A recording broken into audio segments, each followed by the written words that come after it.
Ambassador, thank you for joining us today. Thank you for having me. At his climate summit, President Biden is expected to ask world leaders to make further pledges to cut greenhouse gas emissions. What new pledges has the U.S. secured? And without India and China on board, isn't this going to be a bust? I don't think it's going to be a bust. In fact, I think this is an opportunity for us to hear from other countries what new commitments they intend to make. We intend to encourage them to up their game and to openly express in this forum what they intend to do to deal with climate change. And we hope that India and China will join us. Climate it's a global issue, and every country needs to be engaged. And so it is our hope that the Chinese and the Indians change their minds and that they will join us in recommitting to this important global issue. We will watch for that. Ambassador, I want to ask you about these thousands of refugees who have learned that they are now stranded.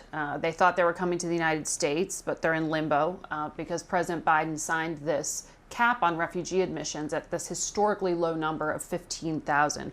Why did he break his promise? I don't think the president broke his promise.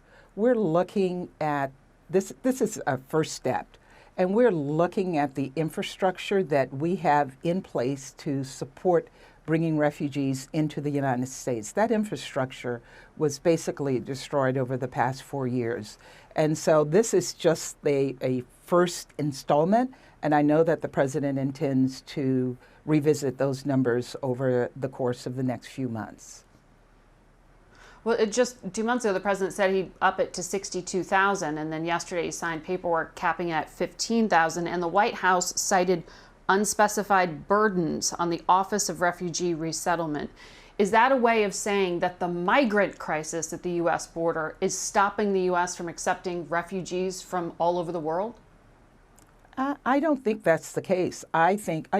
Margaret, you may not know that I worked on refugee resettlement issues in part of my career, and I know that to bring in refugees require a very extensive infrastructure of agencies that are involved in processing refugees, agencies that are involved in resettling refugees, and communities that will accept those refugees. That infrastructure has to be rebuilt so that we can ensure that we can bring refugees into the United States in an orderly fashion. And I know that that is what is right now under serious consideration and work.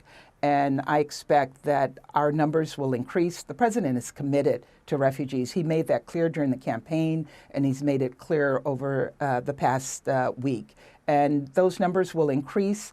Our commitment is there, and the agencies and the refugees know that the U.S. values this refugee program, and I expect that that program will continue to grow.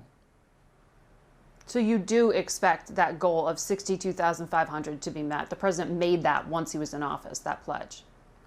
I know that that goal is there, and everything will be done to meet that goal. I also know how challenging it is to reach it, but I can say without any doubt that every resource that we have available to us will be put into reaching that goal and possibly even going beyond. I want to ask you about news this week that the president made about the decision to pull out all U.S. troops by September 11th from Afghanistan. U.S. intelligence is predicting, as you know, that the Taliban will gain ground. Aren't there clear indications of what the Taliban will do to women and do to minorities once coalition forces are gone? Do you believe that the Taliban is fundamentally evolved and won't massacre minorities and will allow women to go to school? Look, women in Afghanistan achieved a great deal over the past 20 years, and the environment has changed over those years. So we are committed to continuing to put all of our resources behind supporting women participating in the political process, women participating in the life of Afghanistan. Women's participation, whether it's in Afghanistan or around the world, is an important element to peace and security. So we're committed to working with the Afghan government, with the Afghan people, to support Afghan women and other women around the world participating. I know that this is going to be challenging, but I can say without any hesitation that our commitment will always be there for Afghan women. But what does that mean on the ground? Because as you know, I mean, the Taliban has said they won't even show up at the peace conference the UN is sponsoring. Are you saying the US will fund a government that includes the Taliban, but if they abuse women, you'll cut money to them? We're supportive of the Afghan government in place now, and we're supportive of the political process that is taking place right now. We encourage all parties to participate in that political process, and part of that political process will be to guarantee the rights of women moving forward. Our diplomatic, humanitarian, and development programs will continue to support those efforts. This past week, you gave a speech that I want to ask you about because it's gotten quite a lot of attention. You said the original sin of slavery weaved white supremacy into our founding documents and principles. You talked about white supremacy being linked to the killing of George Floyd, Breonna Taylor, continued discrimination against Muslims and Asian Americans. America likes to think it provides moral leadership to the world. Are you saying we're deluding ourselves?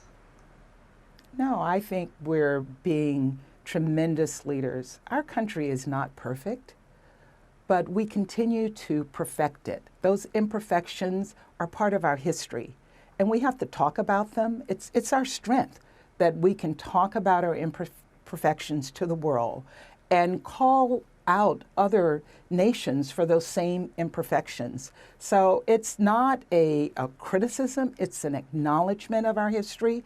It's an acknowledgement of where we started. But we need to look at where we've come. The fact that I came from a segregated high school and I'm now the permanent representative of the United States at the United Nations says everything about what our country is about.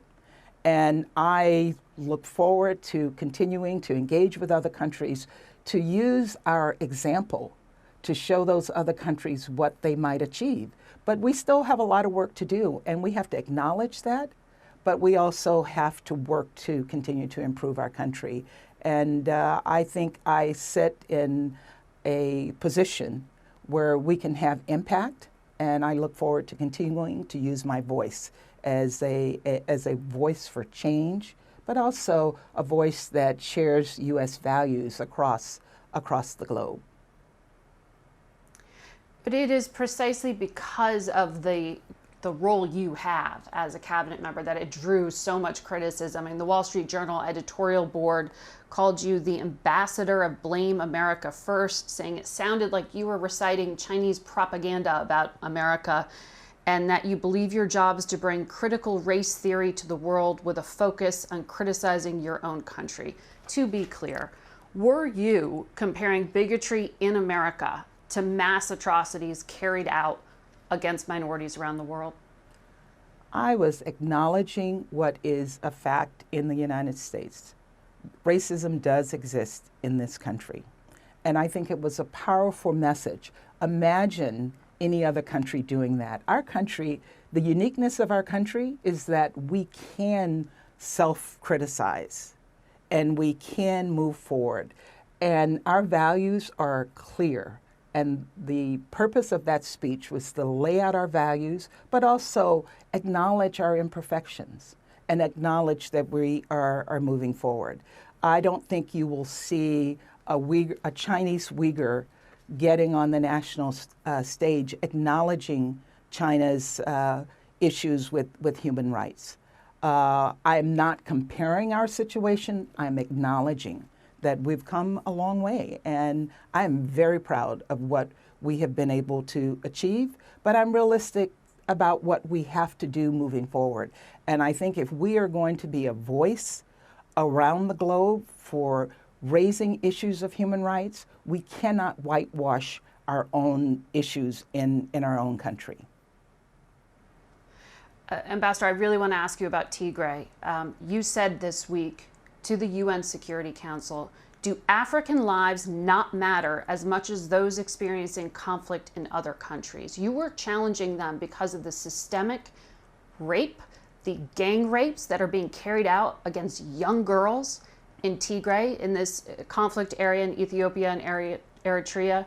This has been well documented. It's been called ethnic cleansing by the United States. Why haven't we heard from President Biden and Vice President Harris about this concern? What is the U.S. doing? Well, I think you have heard from President Biden because you've heard from me and you've heard from Secretary Blinken. President Biden has engaged with the Ethiopian government. Secretary Blinken has engaged with the Ethiopian government. President Biden sent a presidential emissary, Senator Coons, to have discussions with the Ethiopian government and lay out our concerns about the horrific situation in Tigray. And as the U.S. representative on the Security Council, I thought it was important that the Security Council's voice also be added to the voices of concern about the situation there. We have seen those You're clearly saying what's being done is not enough. It is not enough, and that's why I raised it in the Security Council, because I think we have to make sure that the victims hear our voices, but also the perpetrators know that we are concerned and that we're watching this situation like we're looking and addressing situations elsewhere in the world. So yes, I agree with you. More has to be done, and that was the purpose of my raising this issue. Ambassador, I'm told we are at time. Thank you for your time today. Thank you very much.